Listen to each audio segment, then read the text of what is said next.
La parole est à Michel Delaunay pour le groupe SRC et pour 5 minutes et pas 6 minutes 45 comme Madame Boyer. Madame la ministre, Madame la présidente, Madame la ministre, le projet de loi que nous allons examiner est décisif. Décisif pour tous les Français, pour leur qualité de vie à tous les âges, pour leur longévité. La santé est notre meilleur outil et notre meilleur atout dans toutes les circonstances de la vie. À nous d'être à la hauteur de ce grand rendez-vous qu'est une nouvelle loi de santé publique. Décisif pour l'avenir de notre système de santé et de notre sécurité sociale, unique trésor de ceux qui n'ont rien, alliés du nouveau-né comme du grand vieillard.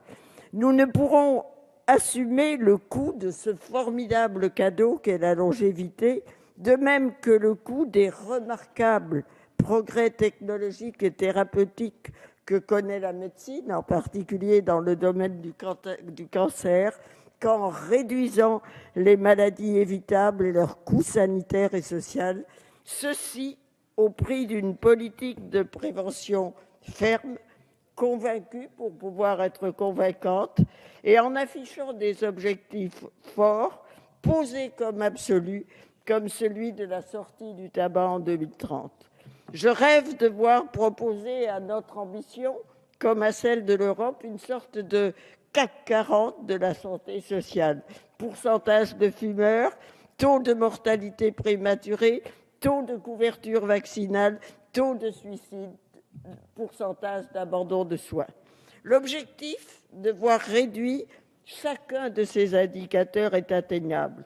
Il nous faut dire haut et fort ce qu'est une santé durable, ce qu'est aussi une santé responsable individuellement et collectivement.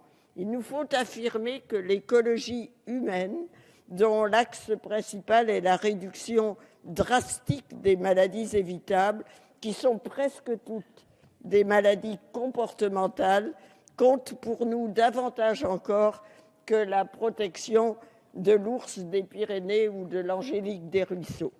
Aujourd'hui, l'opinion publique est prête à nous accompagner dans cette vision résolument nouvelle que nous portons trop souvent avec des concepts anciens qui ne touchent pas les jeunes générations.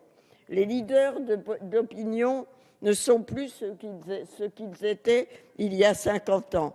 Ce sont aujourd'hui ceux qui véhiculent sous des formes diverses, beauté, bien-être, alimentation naturelle, etc., qui sont les plus écoutés, qui font les plus forts tirages dans la presse et qui réunissent le plus grand nombre d'auditeurs et de spectateurs fidèles. Personne ne croit que ceux qui défendent dans cet hémicycle la santé, luttent contre les addictions et les produits toxiques, sont soumis à quelque lobby que ce soit. N'ayons jamais peur de déplaire à ces groupuscules accrochés à des intérêts financiers et démontrons au contraire que ce que l'on part parfois du terme de liberté de comportement, comme la liberté de fumer ou de boire, est en réalité une soumission à des pouvoirs financiers cyniques et manipulateurs. Dans ce temps de désamour généralisé de la politique, s'il y a un défaut dont aucun politique n'est jamais accusé, c'est le courage. Politiser la santé est notre meilleure chance de n'avoir pas demain à privatiser la maladie.